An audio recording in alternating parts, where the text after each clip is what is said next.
DEEৰ অধীনৰ ৫,৫৫০টা LPP পদৰ ইতিমধ্যে ফাইনেল ৰিজাল্ট ঘোষণা হৈছে আৰু যিসকল প্ৰাৰ্থী এই ৰিজাল্টত ইতিমধ্যে ছিলেক্ট হৈছে এই প্ৰাৰ্থীসকলৰ বাবে আজি DE ফালৰ পৰা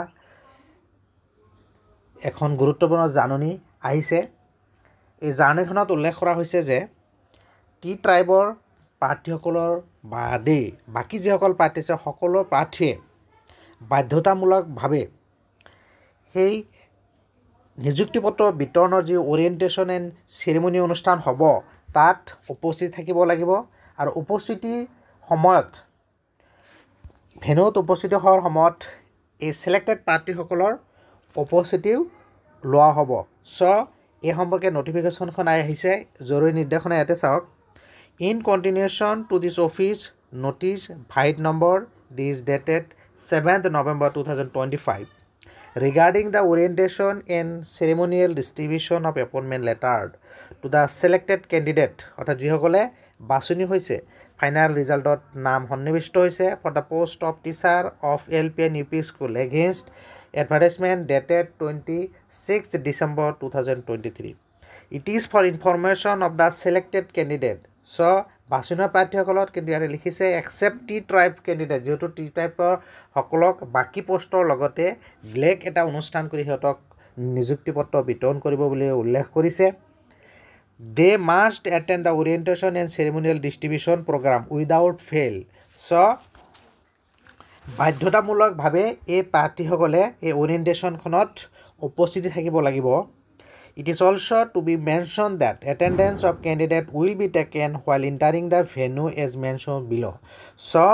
যিহেতু নিযুক্তিপত্ৰ বিতৰণ ভেটেনেৰী কলেজ প্লেগ্ৰাউণ্ড খানাপাৰাত কৰিব, ৰিপৰ্টিং টাইম দিছে 1:30 PM। এই প্ৰাৰ্থীসকলে উপস্থিত থাকিব লাগে আৰু ভেন্যুত উপস্থিত সময়ত এই প্ৰাৰ্থীসকলৰ উপস্থিতি অৰ্থাৎ এটেণ্ডেঞ্চো ল'ব।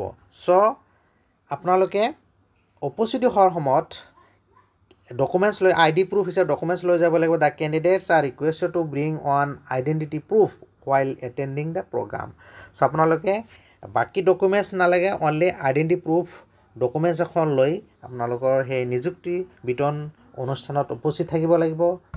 যিহেতু ইয়াতে উইদাউট ফেইল বুলি কৈছে, আপোনালোকে বাধ্যতামূলকভাৱে অনুষ্ঠানত উপস্থিত থাকিব লাগিব। কিন্তু এই প্ৰগ্ৰামত টি ট্ৰাইবৰ যিসকল প্ৰাৰ্থী ছিলেকশ্যন হৈছে সিহঁতসকলৰ এই যিহেতু অনুষ্ঠানখনত এপইণ্টমেণ্ট লেটাৰ ডিষ্ট্ৰিবিউশ্যন নকৰে, বাকী সকলো ছিলেক্টেড হোৱা LPP প্ৰাৰ্থীসকলৰ তাতে উপস্থিত থাকিব লাগিব। Good wishes to all of you. আৰু যিসকলে এই নিযুক্তি প্ৰক্ৰিয়াত নিৰ্বাচিত নহ'লে অলপ নম্বৰৰ কাৰণে ৰৈ গ'ল, যিহেতু নেক্সট আৰু এটা ষ্টেপ আছে 4,500টা পদৰ, সেই পদত আপোনালোকৰ যিহেতু আবেদন কৰাই আছে, গতিকে আপোনালোকৰ ইয়াৰ পিছতে যিহেতু ভেৰিফিকেশ্যন প্ৰক্ৰিয়া আৰম্ভ কৰিব, যদি নিৰ্বাচনৰ আগতে এই পদসমূহৰ প্ৰচেছ কমপ্লিট কৰে তেনেহ'লে আপোনালোকে নিশ্চিতভাৱে পাব। মোৰ এই ভিডিঅ'টোৰ যোগেদি গুৰুত্বপূৰ্ণ খবৰটো জনালোঁ। ভিডিঅ' ভাল লাগিলে লাইক আৰু শ্বেয়াৰ কৰিব আৰু এনেকুৱা ধৰণৰ গুৰুত্বপূৰ্ণ বাতৰিৰ বাবে যিসকলে চেনেলটো ছাবস্ক্ৰাইব কৰা নাই চেনেলটো ছাবস্ক্ৰাইব কৰি নটিফিকেশ্যন বেলটো অল কৰি দিব। Thank U.